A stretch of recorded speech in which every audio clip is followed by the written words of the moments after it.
Okay, thank you so much for meeting with me. This is Gabby from the Rights Union, so you can say hi. Um, so basically, I'm in an entrepreneurship class for the summer, and you have to either create a business or come up with a product, a device that doesn't exist that you think would be useful. So my idea is to help hearing impaired drivers. What it would be is a device that attaches underneath the steering wheel, and it would detect within a 2-mile radius any emergency vehicles coming. So if you can't hear the sirens per se. But I don't think it would necessarily have to be just for hearing impaired, because people are always on their phones with their like loudspeakers in the car, or just really excited to see a friend or something like that. The reason I developed it was because I'm hearing impaired and I always have that problem, but that doesn't necessarily mean that everybody else does. So first of all, would you be interested in buying the product? Yeah, of course.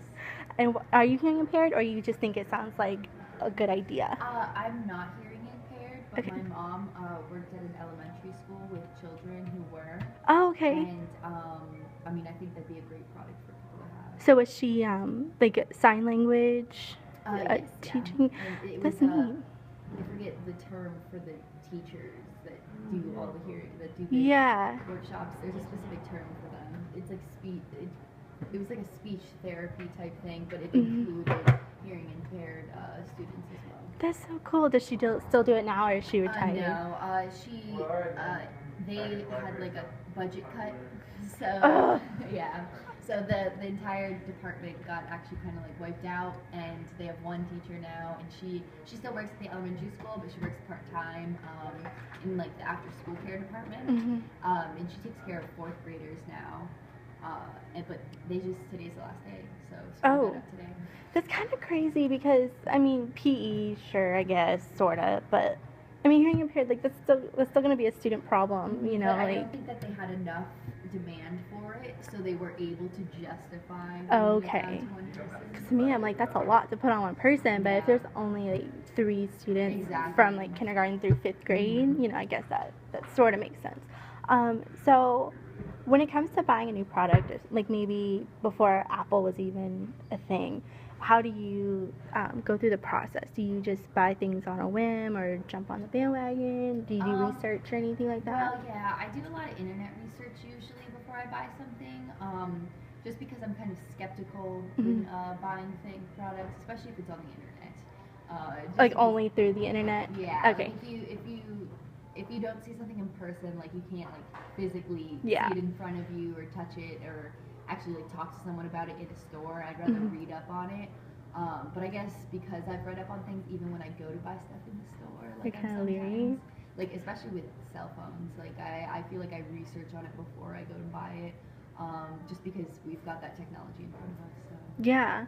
So I was thinking, I don't know how, besides, like I have a hearing specialist, but that's a very narrow demographic. But I was thinking maybe like AutoZones or something, like in the, where you can get like fuzzy steering wheel covers, like in that aisle, because it involves the steering wheel, sort of. Yeah, and that's also a broad market because lots of different stores have like those areas in their stores. Yeah, and then I was also thinking, it's kind of a far stretch, but reaching out to auto insurance companies to maybe, if you had the device in your car and they could tell that it was working, they could give you like a discount rate, because that would make people possibly want to buy it more, than not because they'd be benefiting from it, besides obviously hearing sirens or something. Yeah, or even if they would market it to their customers, and maybe eventually that could become something that's implemented into most vehicles.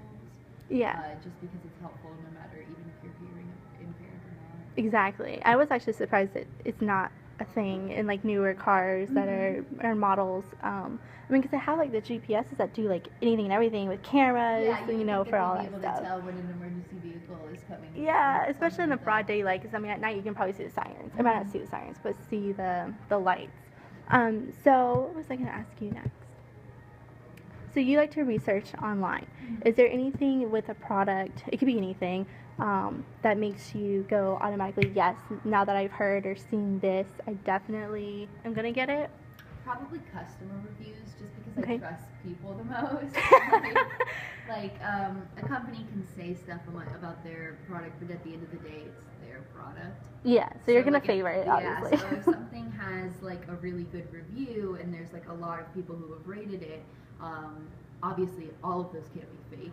So you would hope that they're all giving honest reviews on the product, and that other people are interested and thinking that it's a good one. Would that be this product be something that if you purchased and you actually really, really liked and it was efficient and it was great at working, would it be something that you would, like if I came to you as a friend, said, oh my gosh, I heard about this product, would you be like, oh yeah, I already had it, or would you be one to market it on your own to like your own friends or family if you really enjoyed the product?